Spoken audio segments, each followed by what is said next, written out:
Well, good afternoon, everybody. How are you guys doing? Is everybody fed? Did everyone have lunch? It's hard to speak to an audience if everyone's hangry, so I just want to make sure. I'm so glad to see so many of you guys made it out to the Nasher. If you have a chance to look at the art, I highly recommend you take a stroll through. It's really fabulous. My name is Tsai. I am a Duke grad, undergrad 1998. I am the founder and lead designer of Mamachic, and Mamachic is a sustainable lifestyle brand. It's inspired by new mothers and the challenges and the problems that we can face as new moms, and how to go about doing our job and accomplishing all we need to accomplish in life as sustainably and efficiently as possible. I also teach through New Jersey Performing Arts Center. I teach devised theater to elementary and middle school students, generally in the Newark area, if anyone is from New Jersey or familiar with New Jersey. Yes, Jersey. In sort of former careers, I was a television host. I was a sports reporter with the NBA. I was a graphic designer, and I'm sure a handful of lots of other things that are like in the far recesses of my mind, but emerge. The skills that I've gotten from them emerge at the best times possible. I'm gonna introduce you to our lovely panelists very briefly, because I think a lot of the interesting points that they're gonna bring up are gonna come out just in conversation. So I definitely want this to be as conversational as possible. We'll have questions and answers at the end, towards the end, but I actually might do it towards the middle because I feel like we get a lot of good information out because you guys are here. So welcome. We are gonna learn a lot about animal husbandry today, courtesy of Sandra here. I'm going to read Sandra's.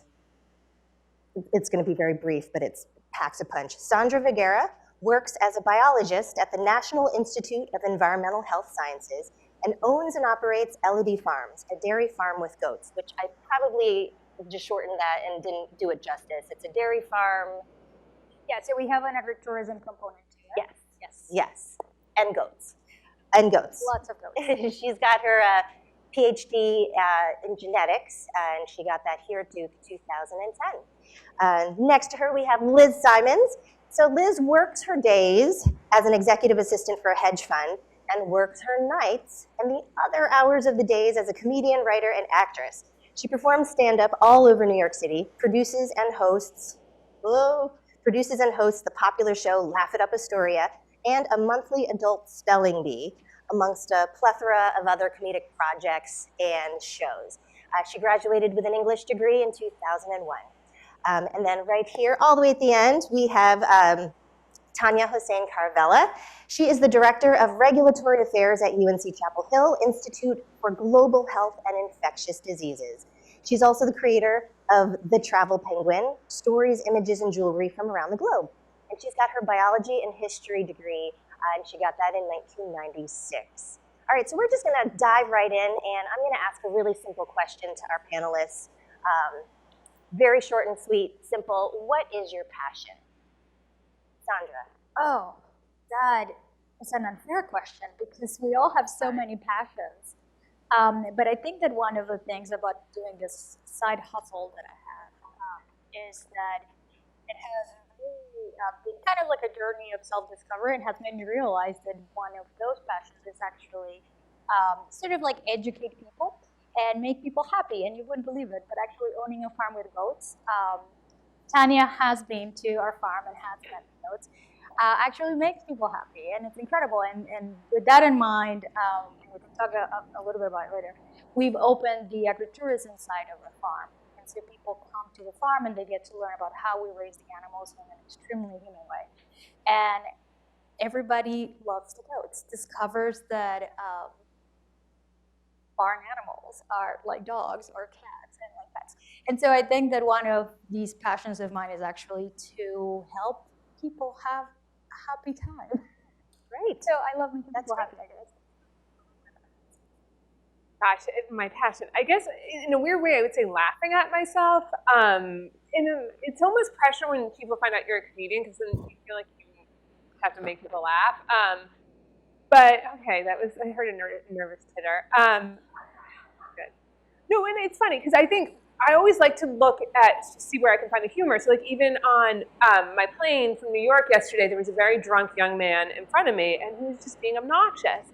And I remember thinking, oh my God, I can't wait to write this scene in the pilot I'm working on that eventually will be on TV and you can all watch. And, but it's like, it's always just trying to find, it's almost like when something bad happens, find the humor in it. And I think that the ultimate goal is to write a TV show and get somewhere and make people laugh, but it's also just finding like the humor in every situation, and that just really helps me get through life. Before I answer that question, I would be remiss if I didn't put a plug in. So I'm on the Triangle Alumni Board, and so I live here, and we're always sponsoring lots and lots of events. And we have an amazing event coming up on April 25th at Sandra's Elodie Farms. Yeah, and so it's open to all alumni. You're welcome to fly back if you don't live here. And we're going to have an awesome event with about 50 people, 5-course meal, and we're going to spend a lot of time with the goats. April 25th, you said? Saturday, April 25th. Collectively will make you happy. Yeah. Don't forget, write it down.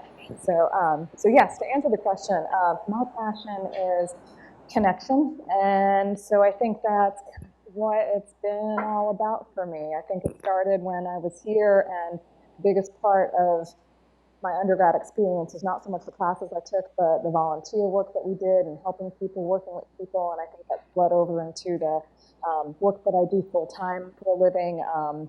I fly all over the world and work on infectious disease research, and I connect with lots and lots of different study teams for UNC. And so that's been an amazing experience.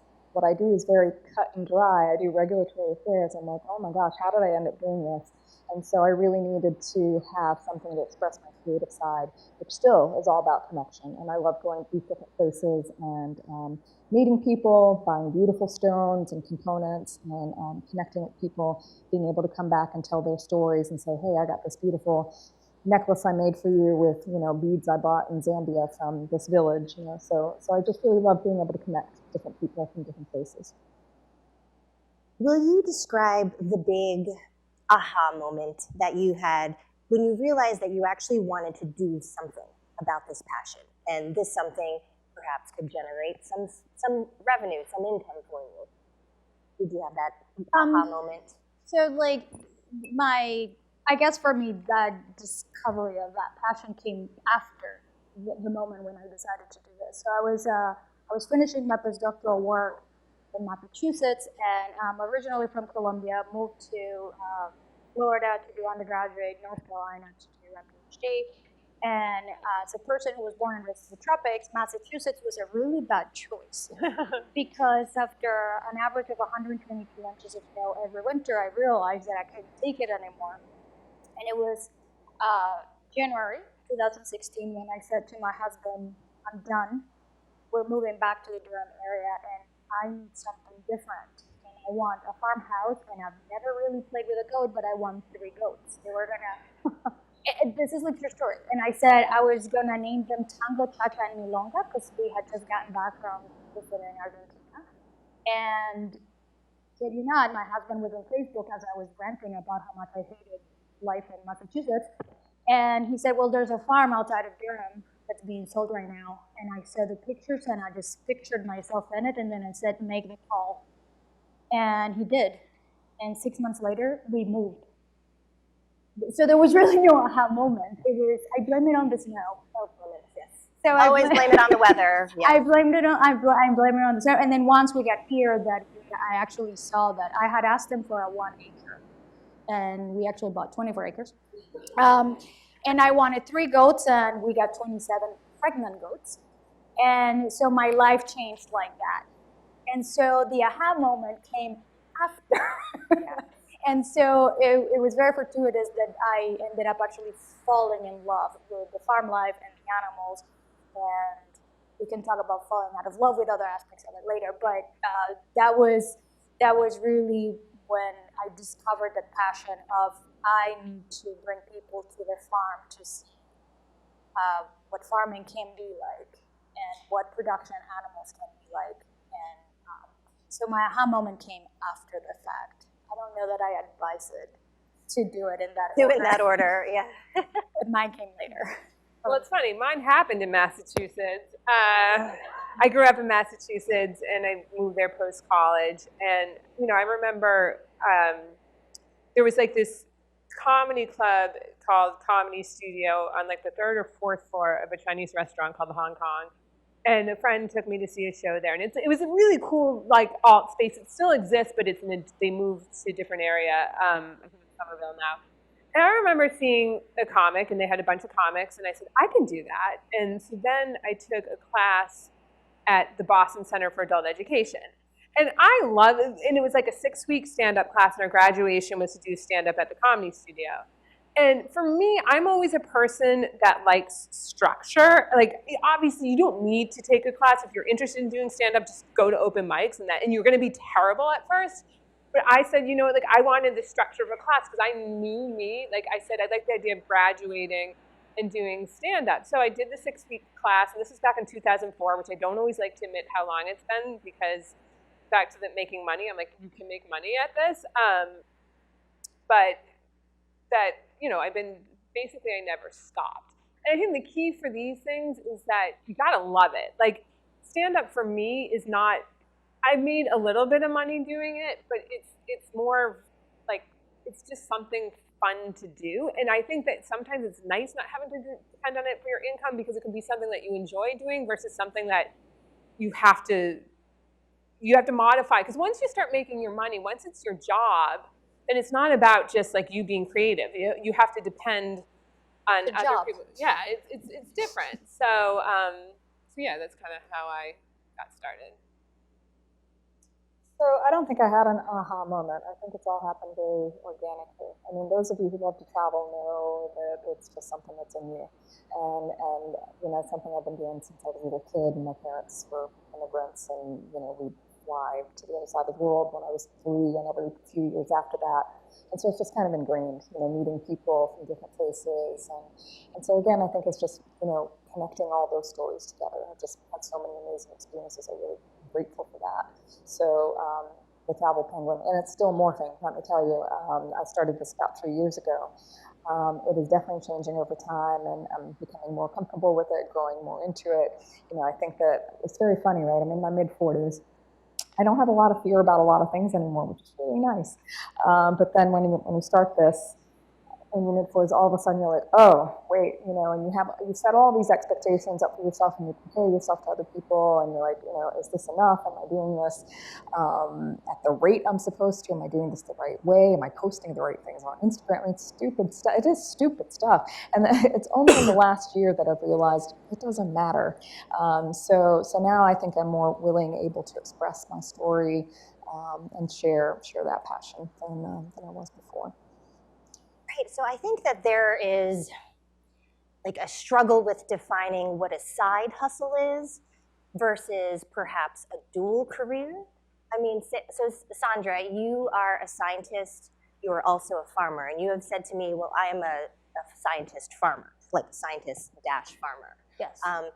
Is it possible to have two careers that seem so sort of separate from one another? Or are they separate really at all? Yeah, so that's interesting because, you know, making the farm a parallel career was never my intention. You know, my thought was, okay, I'm sick of the cold, let's just move back to, you know, the Triangle area, and I'll continue my academic career, but I just couldn't take the cold anymore, really, that was the thing. And then, you know, we did the farm and everything, but it was more towards the end of my postdoc, it was really rough, there was a lot going on. And I sort of like hit a wall, and I was feeling a lot of burnout, and I was like, for the sake of my career, I need something to help me kind of like pull me out of that deep, dark place I was, but I wasn't ready to leave the science. And so that's kind of what the idea behind having a farmhouse and a few animals. But that whole thing turned out, because we knew nothing about farming, grew out of control. So I had to do something about it. I'm very lucky in that I ended up falling in love with it. Something that a lot of people don't realize, which is really, really fortuitous, and nobody could have ever foreseen that, is that my PhD work is in iron metabolism, which is something that you absolutely have to know and master when you're raising goats. And the second thing that was very incredible is that my current work is on nematode biology, the other thing that kills goats. So in a way, it was sort of like meant to be, because the two Destiny, areas of knowledge that everybody really needs to master when they're operating a goat farm, for me, it was just, oh, well, that makes sense. Like it was extremely intuitive. So I'm incredibly fortunate. And so a lot of people think, oh, you picked up this so easily. And it's kind of, well, maybe I cheated a little bit inadvertently, because all of this is like very common knowledge. So it was never meant to be a parallel career, but I fell in love with it, and I fell in love with bringing people to the farm and tell them about farming, and tell them about animals, and tell them about how we do things. Also, little side note, my husband's a chef, which really helps, because then for me now, starting the agritourism side of this is okay, because I hate cooking, by the way, but my husband's a cook. So we kind of like married all of these interests, and it just organically, in a way, just became this. So I did have to make a sacrifice and say, okay, well, I can't really aspire to run my own lab at this point if I'm going to have the farm. It's such an active role in the farm. So I sort of like reframed my plans, and I said, okay, well, what kind of scientific career can I have that allows me the flexibility to have this parallel career, and that is the non-track academic position, though I suppose I'm government, not academia. And so that's what I do. I do science all day and also goats all day somehow. Goats all day, science all day. Yeah.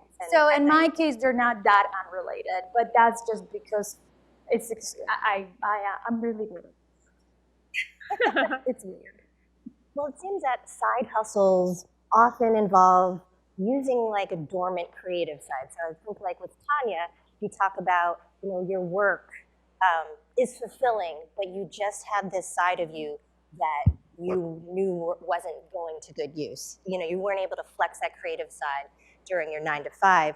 Because epidemiology and biostatistics, only a certain amount of leverage of being creative there, but were you artistic before that? Had you been doing art, or had you been doing like jewelry making and photography, whatever it was, had you been doing it along the way and you realized, hey, well, this is something that I could really put more effort into? Sure, yeah, I mean, many of us have those interests in our hobbies, and the question is, do you ever want it to become something bigger than that? So sure, love taking photos when I travel, love writing, really, really enjoy writing, need to do more of that. And the jewelry making, I probably started about 10 years ago. And so the Travel Penguin I did launch 3 years ago officially. So yeah, it took a while for it to come to fruition as something. I mean, it's funny, the Travel Penguin, the name I've had in my head for probably 6-7 years. Because I just love the name. I met this penguin in South Africa at the Cape of Good Hope, and he just looked like he had a mission. I'm like, that's the guy, that's the Travel Penguin. And so that's one, that's my moniker and my inspiration. So I just love the name. I started making t-shirts 7-8 years ago. So I had this idea that this was gonna happen eventually, but it did take a while before it actually happened. So for me, the side hustle is always gonna be a side hustle. I can't and don't want to give up my full-time job. And my full-time job is super demanding. And so, that's actually been a source of guilt, because I'm like, can I keep the Travel Penguin going, and what do I want it to look like? And if I do compare with other people who have side hustles, I'm like, well, gosh, I'm not doing what they're doing, and why is that? And then, like I said, at some point I just came to peace. I'm like, I don't have to, do this to anyone else's standards. It makes me happy. I'm able to express my creative side, and the best part has been when I am out selling jewelry to people, and I have repeat customers, and I'm not making a fortune doing this, let me tell you, but I have repeat customers, and they say, yeah, I love what I bought from you last year, and I gave it to my cousin or my sister or whatever, and they still love it, and they get more, and I'm like, wow, this is not a very important thing, so to speak, right? Making jewelry or wearing jewelry. I mean, there's lots of bigger issues out there, like what I'm working on with the research. in these different places, but this is just a small source of happiness for me and for them. And I'm like, why not embrace that? So. How many of you out there are current students, current Duke students? Show of hands. Okay, well, we have quite a number. But, going into a profession within entertainment, I feel like can be daunting for you guys. I mean, I know back when I was at Duke, thinking about going in entertainment was a bit foreign. It was alien, right? Because, I mean, for the majority of Dukies, we thrive on like this given, stable path to success. So Liz, what was your career decision-making like post-college? I mean, you talked about, being in Massachusetts, taking these, but what made you think like, okay, this is something that I really need to go and do with my life? So this is good. Okay, so one of the things that I still would not say I have a career. And so when you're among Duke people, it can be intimidating. I'm an assistant. I work at a hedge fund. I'm not an analyst. I'm not a trader, but I actually really, really like my job, and I'll tell you why. I think at Duke, y'all feel pressure. If you want a career in entertainment, you feel like you need to work for SNL. You need to be an NBC page. No, because those jobs pay no money. And I think, when I first graduated from college, I was a DJ for the radio station. So I was like, I want to work in radio. I want to work in radio. And I grew up in Massachusetts. I moved back home. And I got a radio job, and the only jobs you can really get in radio are sales jobs, and I was terrible at that. And I did it for 2 years, and then I had a side hustle while I was doing that. I worked at a restaurant because I couldn't afford life. And then I've had a very weird career path. So then I worked for an old Jewish Yenta matchmaker in Boston who was very evil, and I could write a book about that. Then I ran... it's like she's still alive and she's got to be in her 90s. I will Google to see if she's died yet and read the obit.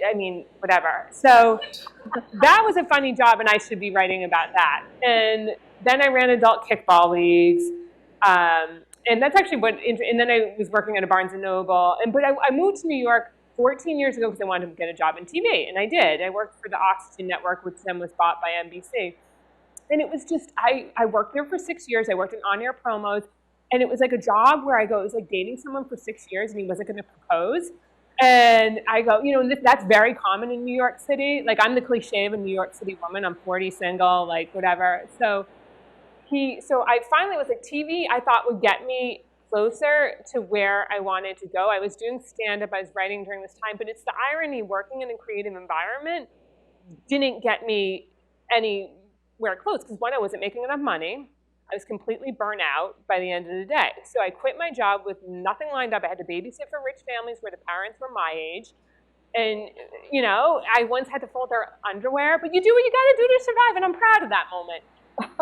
So then, and I'll wrap it up. So then what happened was I need to make money. New York's too expensive. So I worked with a recruiter and I got my job, and I actually worked for a Duke grad.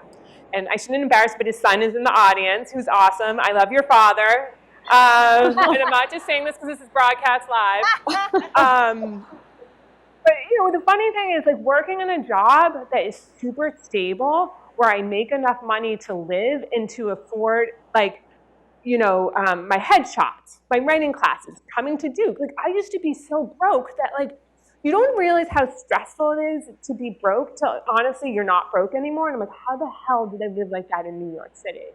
So I always say, it's not that get a job. If you're a career in the arts, don't worry about working in the industry, especially if you want to do stand-up. Almost everyone is successful. How do they get successful? How do they get the writing TV jobs?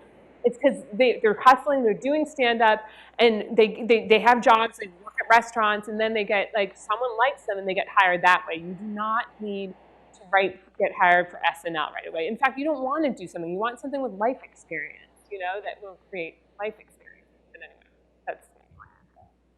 So what I'm hearing is, you three pretty much, and correct me if I'm wrong, you think that your side hustle will never really become your main bread and butter. Is that a true statement? It's true for me. I as much as, for me, I guess at this point, I call them my parallel career, right? So this is why I identify myself as a scientist and farmer if I'm in front of a audience of scientists. If anybody else, I'm a farmer scientist. Either way. And part of it is because I'm very much a scientist. So the scientific side of my brain, I can't let go of it. And there's also an aspect that Liz touched on, which is the realities of stability. And as a government employee, I happen to have quite amazing tax benefits. And I'm not willing to give that up because there's a lot of peace of mind in there. So farming in our country, unfortunately, right now, things are pretty, they look pretty, we lose farmers every day. So farming right now in the current status of things is a good career to go at it just by itself. So for me, it will never be. It will always be bad in the scientific side of it, some aspect of it. I think for me, it's a little bit different. Because I think I'm the opposite of you guys. Like I don't have, I mean, again, I have a career, I have a job, and I actually really, really like it. I'm not just saying that, Alec. Because I really like my job because I go in, I do my work. I do want, like I'm writing a pilot on the side, and the idea is that I sell it and it gets made as a TV show starring me. Will that happen? Probably not. But the point is, it's like that is the goal. I eventually want to do more creative stuff. If I can, I was like a teeny tiny part on Broad City, and I occasionally will get a royalty check. The last one was like for like 26 cents, and I deposited that. So the money's not coming from that job yet. But the point is, I do hope to sometimes make a living. And here's another thing. There's no timeline for success. I always thought by the time I was 40, I would be like a millionaire, have homes in the Hamptons, New York City, LA here. That, it didn't happen that way. So I think that that's another thing. Like these careers, there's no timeline for success. And so because I freak out a little bit about getting older. And then you can't worry about that. I am older. What are you going to do? Give it up? And so I still want to keep on writing, blogging, creating content online, just doing whatever you can do to keep that. It's a muscle. So you got to keep the muscle working, and then hopefully it will go somewhere. Interesting. I wonder if you are less risk averse than I don't know, Sandra, but for me, I would say, yeah. I mean, I hate to say this, but I do have a very stable job with the state of North Carolina and all that. And that's really nice to have that, let me tell you, because I do like the safety and security of that, and it gives me the freedom to do other things, lots of other things. So I feel like I've been able to leverage that to my best ability. I mean, people pay for me to fly all over the world. That's really nice. So no, I'm not giving that up, but and I agree with the mission of what I'm doing. That's really important to me as well. So the full-time job it's still aligned with my personal values. This side gig, it feeds my creative passion, my spirit. Am I ever going to make enough money to do it full-time? Probably not, but on the other hand, I don't think I want to. And who knows where it might grow. I think it could very possibly morph in other directions that I have not even yet thought of. So I'm definitely going to keep at it and see what happens. But for now, yeah, I'm definitely going to stick with those things. Show of hands in the audience. How many of you all have an idea for a side hustle, or you have a passion that you think, hey, maybe I can actually do something with this passion inside. I can actually make this into like a practical application outside of myself. A show of hands. Does anybody have? Yes. Okay. I can teach you how to trim hooves. Trimming hooves is definitely a good skill to have. You never know. 592 toes. So I'm going to ask our panelists, what would be your advice for all of our audience members who are thinking, well, I want to take that first step into getting this side hustle going? What would be that first step? Well, I think my case is a little different because it just kind of happened, right? But I do think that we take a lot of volunteers in our farm, and a lot of the people that come, they're doing it because they're trying to see if this is something that they like to do. And I think that that would be my advice to anybody wanting to do something different, something that they've never done, is to sort of like test it out, try it, when you still don't have much to lose. That is a possibility. I think that's something that I would do. In my case, like I said, it was very different. I should also say that it's my husband and we are a team. And so he's at the farm full time while I work. And It was, however, my idea, and so I can be blamed for it, but that's okay. But I think that sort of like testing things out and testing many things out, because you started out asking about our passions. I think that we all have many passions. I was feeling a little overwhelmed recently, and I decided that I was going to take painting, and so I'm taking painting classes with a really busy schedule already. And I said, nope, I'm really bad at having me time. And like you were talking about having structure, I was like, I need to make a structured activity that it's for myself. But I also need to have these end goals. And so I said, well, here's my plan. I'm going to take a painting class, whereas my me time is 2.5 hours a week at the Durham Arts Council. And my end goal is actually, I want to get good enough to paint goats. And I'm going to sell them. Not the goats, the paintings of the goats. So yes, so just try things out. And so we get a lot of volunteers. Typically they last for about a year, and then they come, and some of them are really enthusiastic. And then I've suggested you should go to this other dairy, and that other dairy, and that other thing. Try it a lot when you still don't have anything to use, and then you may like it, you may fall in love with it like we did. We kind of had to fall in love in it. I'd already brought the fun, but we're just lucky that way. But that would be my advice. Try everything you want out. I really suck at painting, but I'm hoping by the end of the year I can sell Christmas cards with boats on them. That's my plan. For creative, it's a little bit different. I think, again, not saying these aren't passions, but they're all passions, right? So like, I feel like with the creative stuff, it's sort of vague. And I think, like I kind of mentioned this before, there's kind of 3 points I want to make. The job, where you live, and accountability. And I'll try, if I bullet myself, this will work. Like I said, for me, it really works on having a job completely unrelated to entertainment. Having done both, like I said, I make enough money to live. I can afford all my, I have a nice life. It's not a perfect life, but it's good, it's helpful, because when you are broke in New York or broke anywhere, life is stressful. And it's not like, oh my God, money means everything, but when you can't afford, like when living is hard, I don't take that for granted. So I'm very grateful from that. So for me, it works not having a boring, not a boring job, but like a stable job. Not a boring job, right. Yeah. The other thing is, if you want to be creative, you do not need to move to New York or LA anymore. In fact, especially when you're young, I discourage it. I mean, I can't really speak to LA as much, but New York, it's hard. And it's great. But sometimes I think about moving, because the business of living in New York is just exhausting. And you guys, there's YouTube, and you guys are all tech savvy, you young people. Like, you can create stuff anywhere. So if you are really interested in creating, go somewhere else where the cost of living is lower, and then when you make money, move to New York. New York isn't good for the development of art anymore. It's good, someone said it's the commercialization, I can't say that word, commercialization of art. Thirdly, creating accountability. No one cares if I do stand-up or not.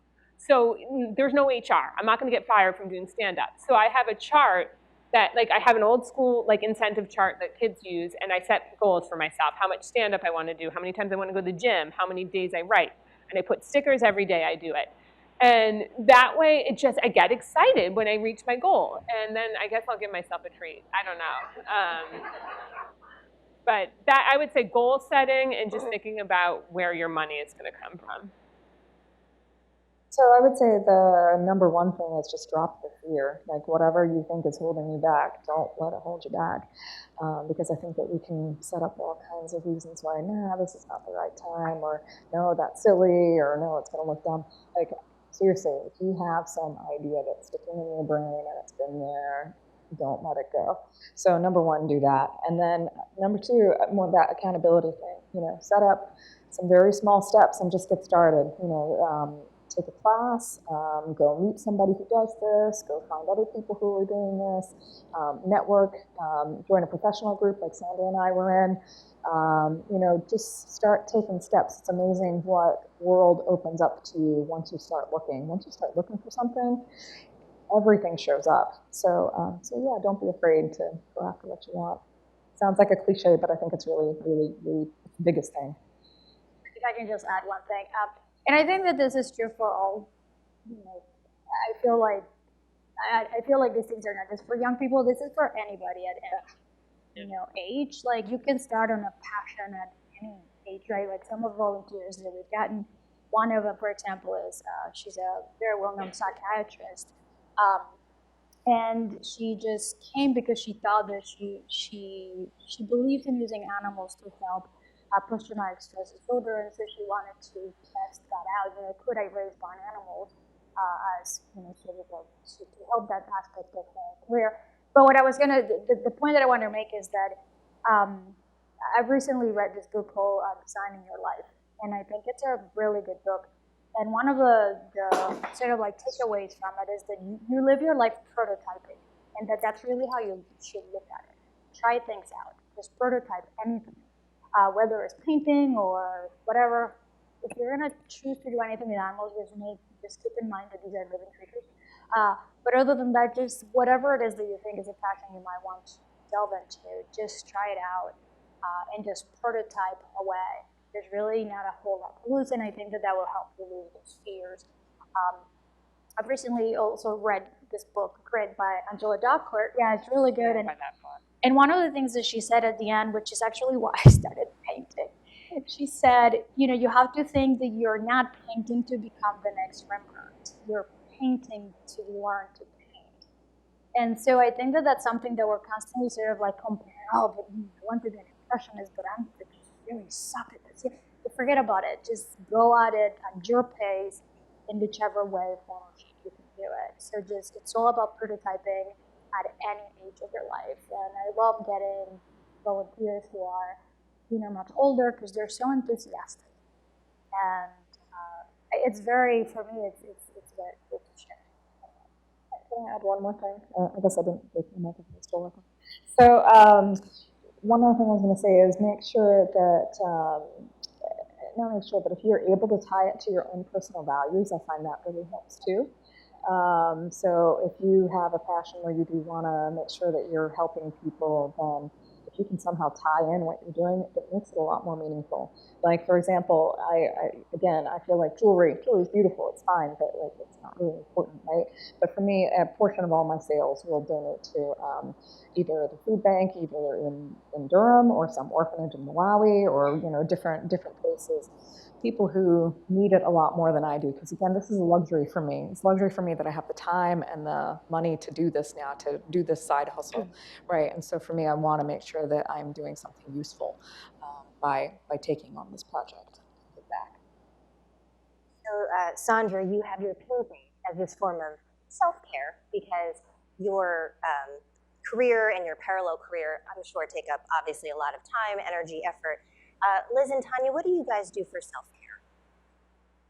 That's a good question. And I just want to put, Grit is an awesome book, and everyone should read it if you haven't yet. That really changed my perspective on a lot of stuff and helped me. Because we live in an environment that you see, and I feel bad for, like, I didn't grow up with the internet, but I'm still insecure about it. And, like Facebook, everyone else is doing something.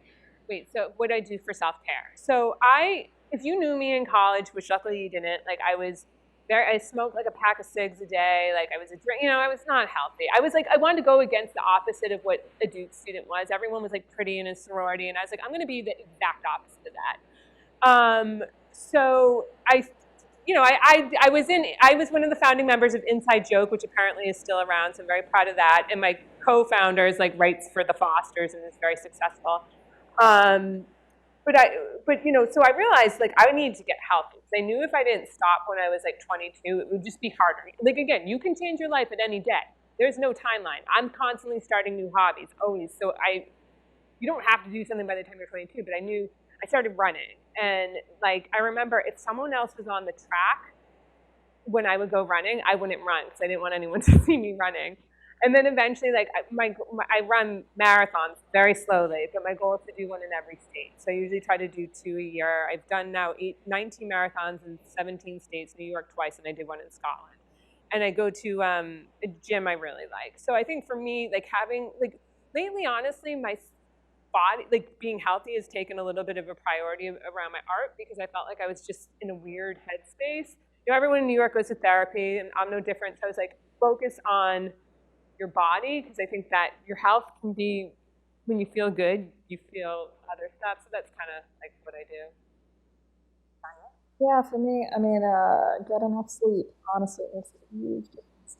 So enough sleep, trying to eat well, getting enough exercise and movement, that is all good for me. But for me, the making the jewelry itself puts me in the zone. You've heard about the zone, right, where you're not, worried about anything else and you're kind of in the flow. And so if you can find whatever that is, whether it's painting or running, whatever takes you out of the day-to-day grind, that's what it works for me. I think we're going to open up for questions. Do we have James and our helpers with the stick mics?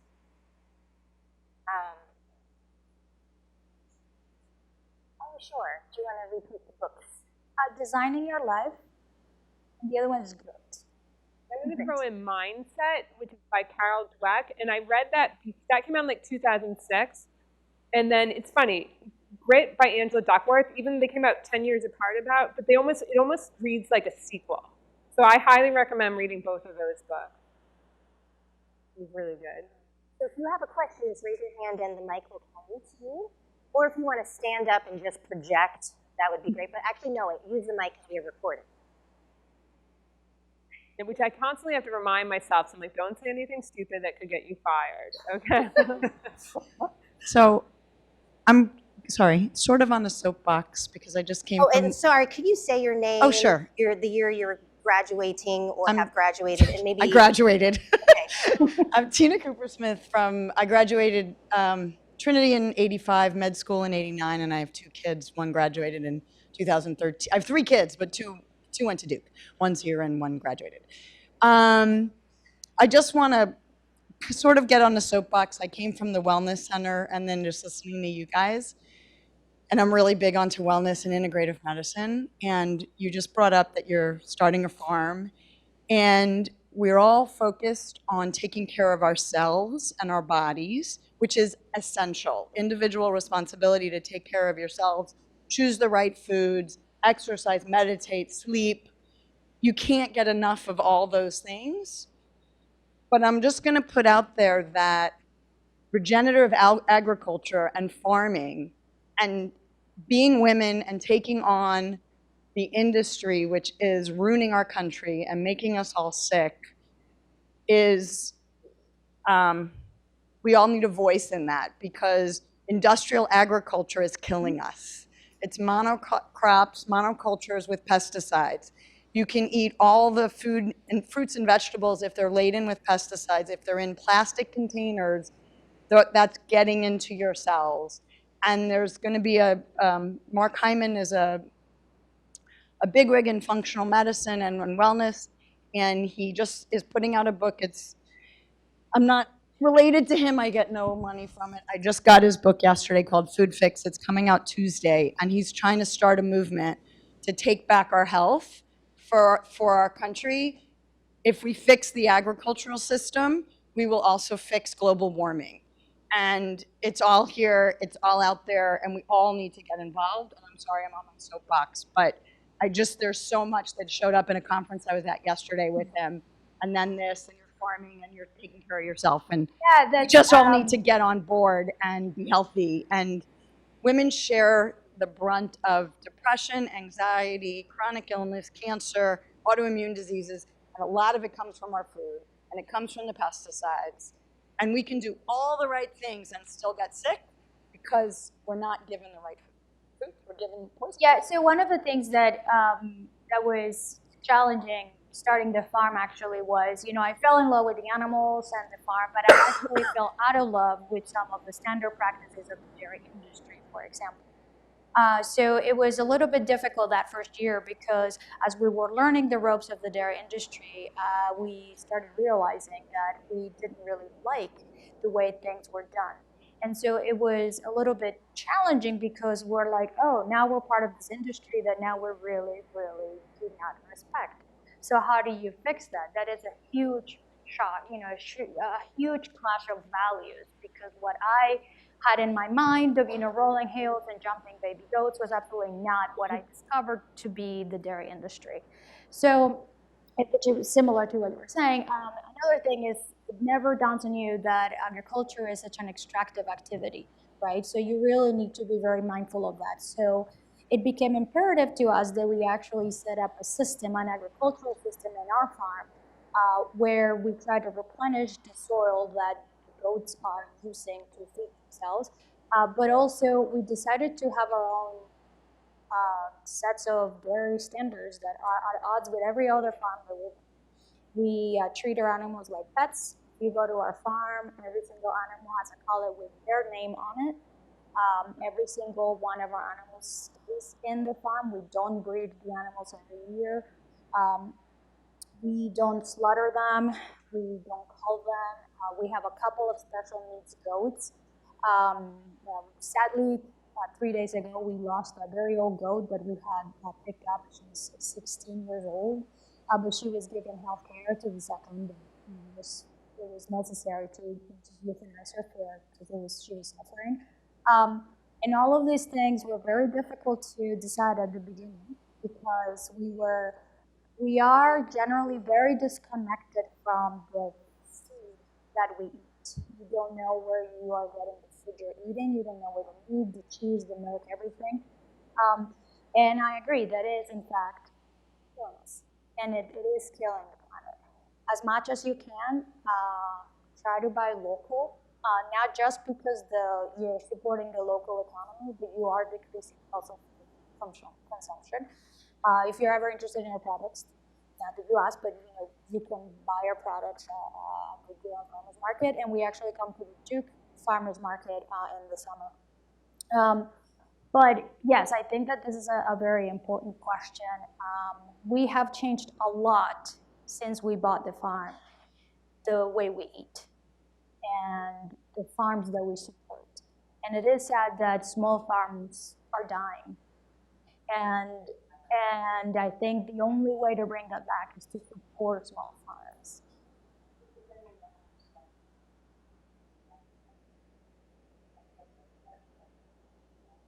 Oh, yes.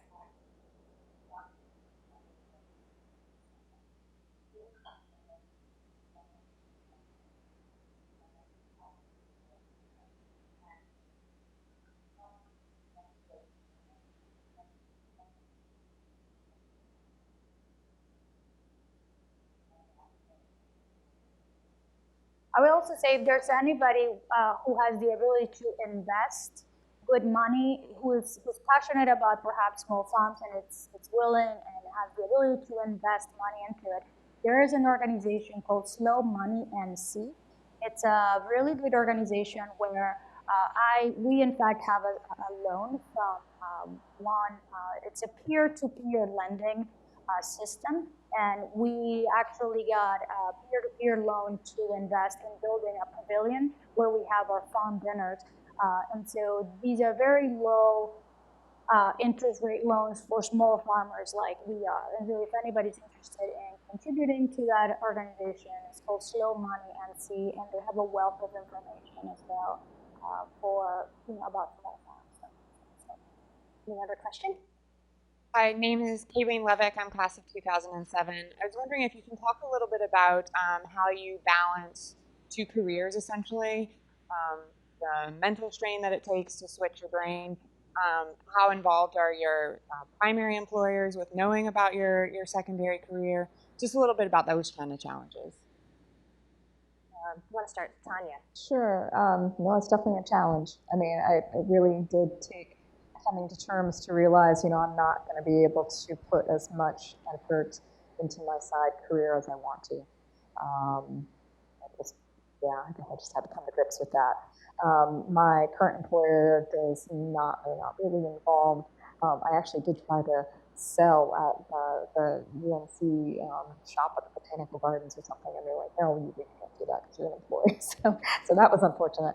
But yeah, the first year and a half, I was really kind of pulling my hair out because I felt really deficient in all areas. And I think now it's like, all right, well, this is only going to get this much time, and I'm okay with that. So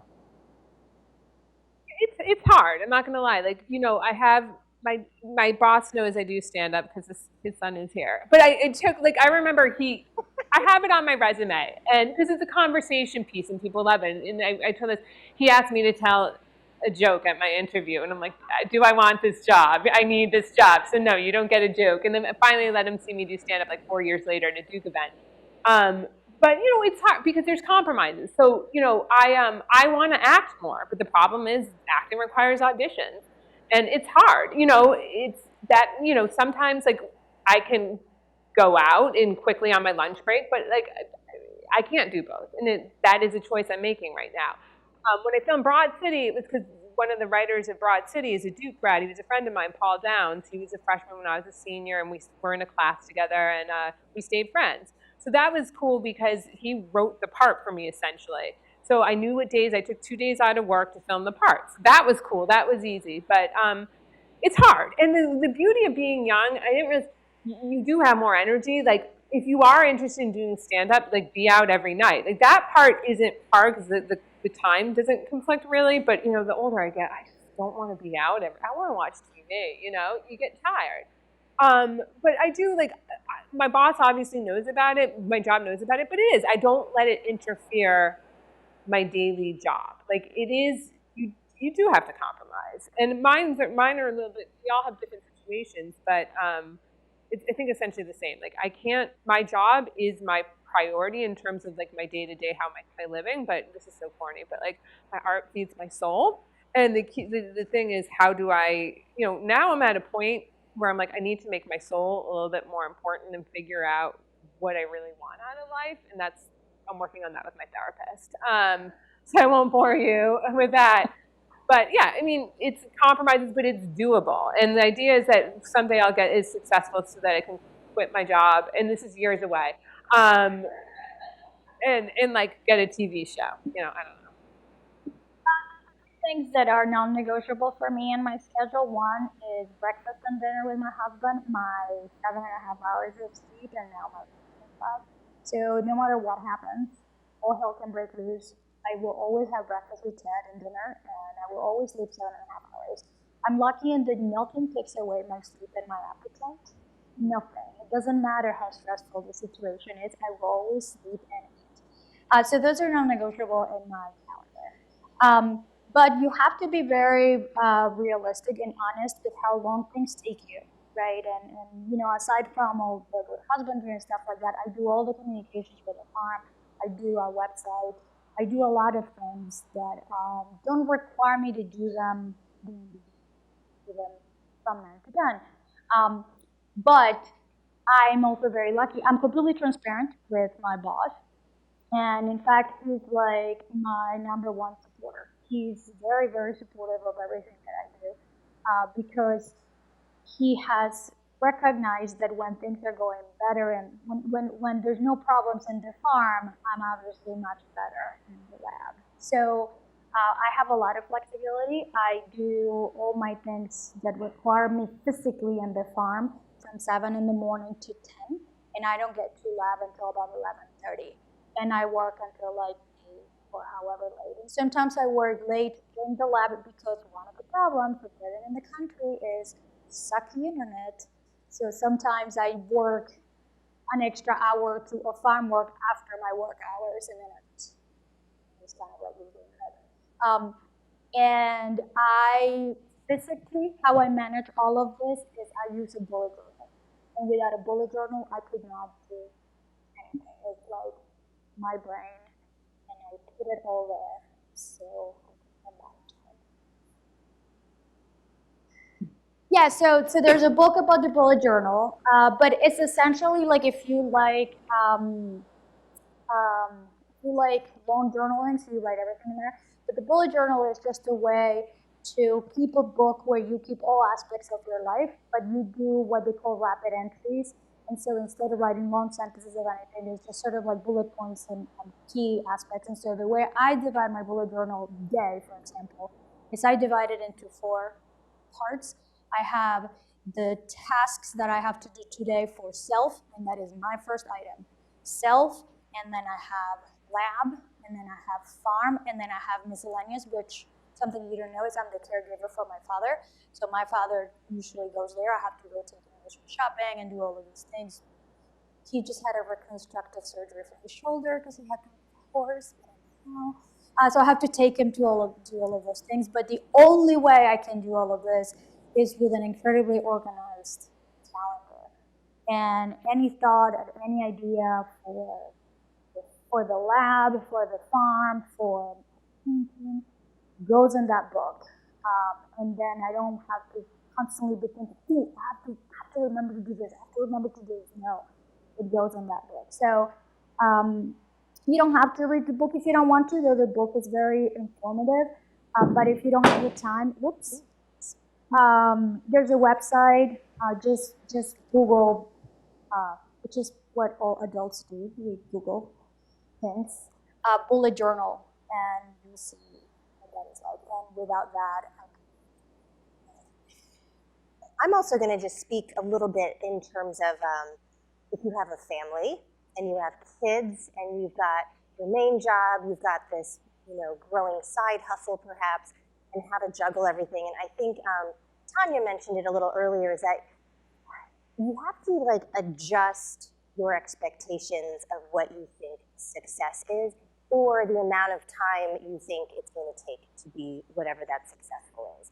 Because if you're you remember that this really is your own journey. You call the shots. You get to decide what are those different milestones that you want to hit. And I want to say you just have to be a little easier on yourself, because if you are being pulled in so many directions, it's going to be okay if there's a day where you don't quite hit that third bullet, but you've got the next day to kind of make up and reconfigure your schedule. Because I know when I was starting my business as a new mother, and my business was a passion project because I honestly wanted my own life to get more simple in terms of nursing and burping and just taking care of my kid, my baby. I basically just had to realize that this was going to be a creative problem-solving venture that I had to go at my own pace. And I feel like once you understand that you are doing so much and you are realistic with what you can do, and you adjust those expectations and you stay organized, there's a lot of productivity that can come from that. Another question. Yes.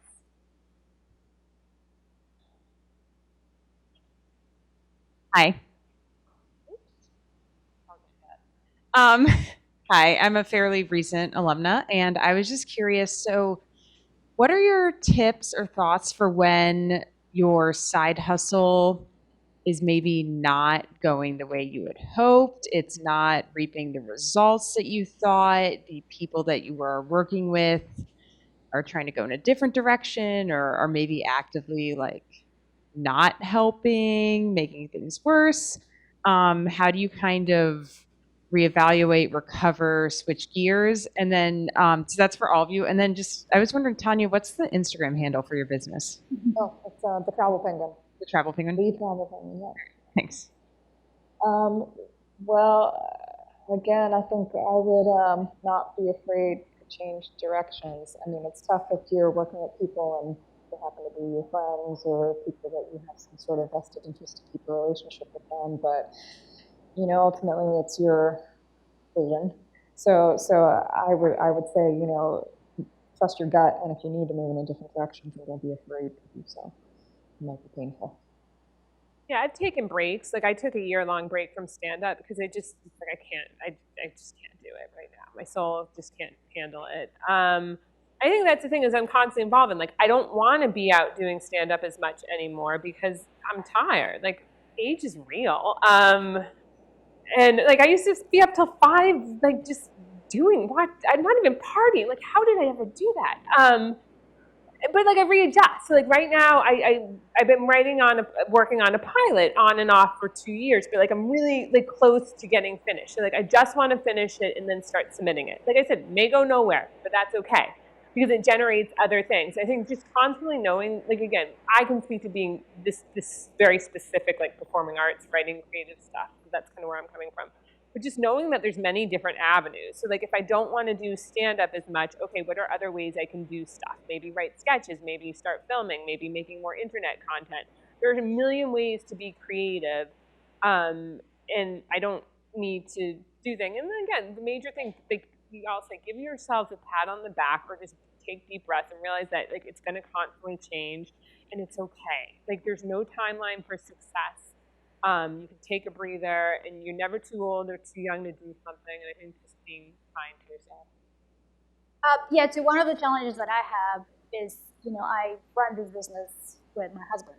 So he is my husband and my business partner. And so sometimes we don't agree with how things, how we want to do things.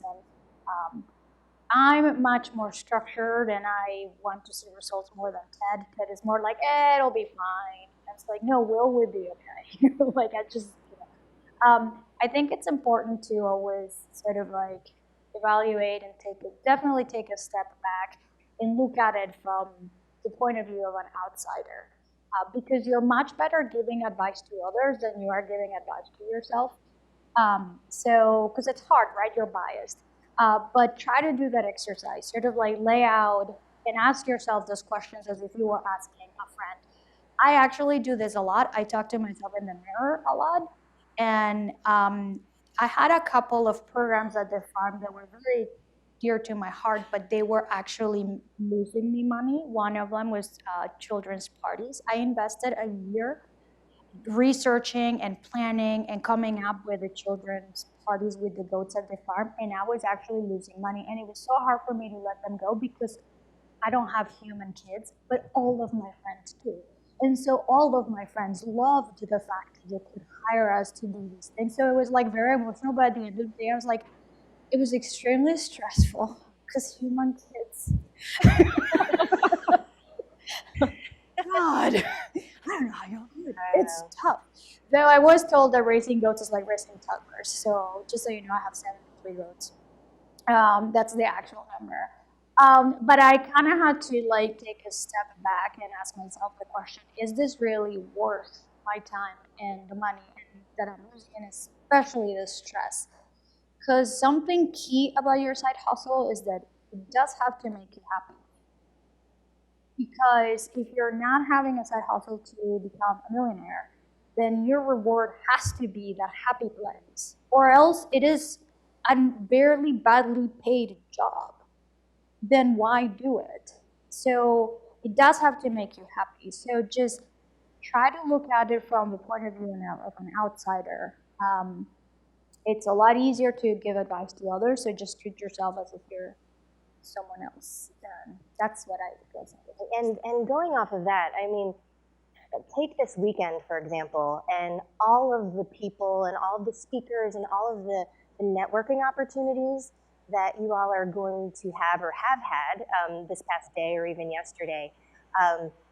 It's so vital to get an outsider's point of view. And I do feel that like even just the resources in this room, if you get to talking to each other and you realize, oh, somebody is an expert in agriculture, somebody knows all about writing TV pilots. Like this is when you can come to anybody, you know, that you see and strike up this conversation. Like I think weekends like this are super valuable in terms of being able to bounce ideas off of each other, to build up your network, to build up almost a cohort. Like I really applaud Duke Alumni Association for really galvanizing all the alumni together and creating this environment in which we can do this. So to give you an example, I started my company about 5 years ago. 4 years ago, I was here at Duke Women's Weekend, and I met Janet Hill, one of the Duke trustees. And since I met her, she has been a business mentor of mine. And you know, we got to see each other again yesterday and catch up. And I feel that she is completely in my corner. She's got this outsider's point of view. She's got a different perspective on business, small business, the way things can succeed and fail. Like, I just would really, really encourage you all, and I think you all have done it, to just reach out to your fellow alums, to us. Like, we're going to be here after this session ends. Please come up and ask questions. Absolutely come up. And I actually love that some of the students have mentors, right? and have this whole mentorship program. Even outside of this weekend, you all still have mentors like within this Duke community and beyond. So you just take advantage of all of us being here. Do we have any other questions? We're going to wrap up really soon.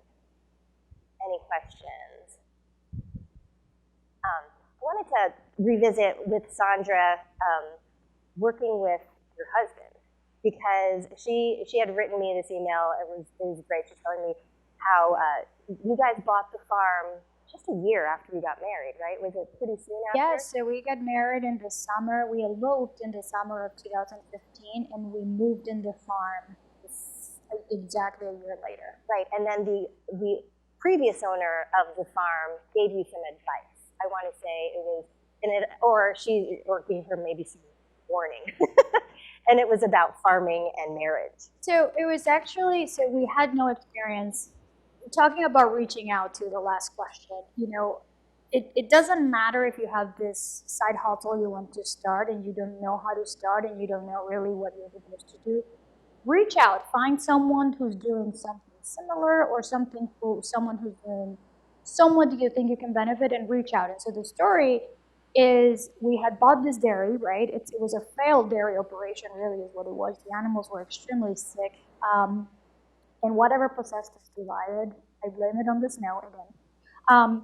But I just bought a book on how to raise dairy goats. And I really liked this book.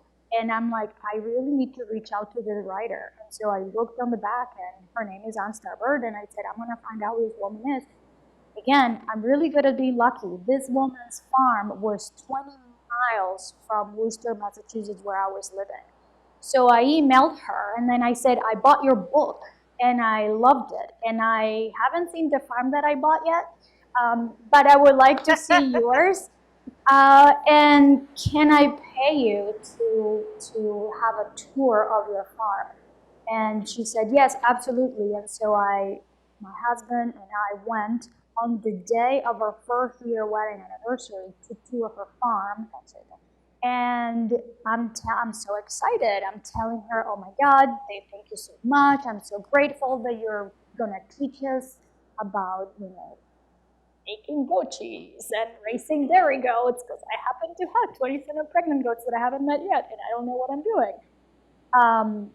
And she thought we were crazy.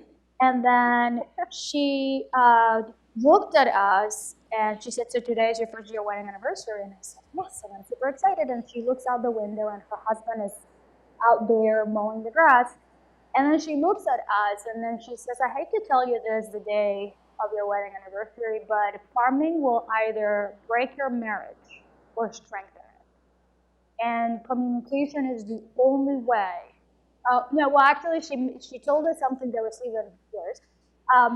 She said the number one reason why farms fail is divorce, disability, and death.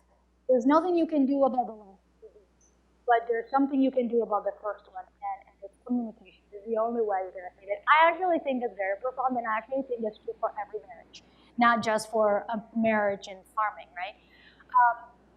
And that was kind of horrifying to hear that day, as I'm so excited. But she gave us the tour and everything. And it turned out that a year later, she actually reached out back to us and she said, I'm going to be driving by North Carolina and I would love to see what you've done with your farm. And she stayed with us at the farm. And of course, I'm really proud showing her my animals and everything that we've accomplished. And she broke the news to us the day that she had divorced her husband, a month after we had visited her. And that's why my visit that day was very kind of unfair to her, because she was going through this at the moment, and there I am. But of course, I didn't know. And she loved her goats, and she had to sell her half of the farm to put it away to her husband. They had to sell every single one of her goats. And that is something about communication that I think of Anne every time I'm feeling pissed at my husband. I'm like, nope, this is stress caused by farm life, and I'm gonna communicate the hell out of this. And so that's the way I deal with it. But I think that that's actually true for every marriage, really. financial problems, differences in raising children or whatever. Just talk it out. Next. I do think we are unfortunately out of time, but please, please, please come and ask us any questions whatsoever. And can we give a thank you to our panelists?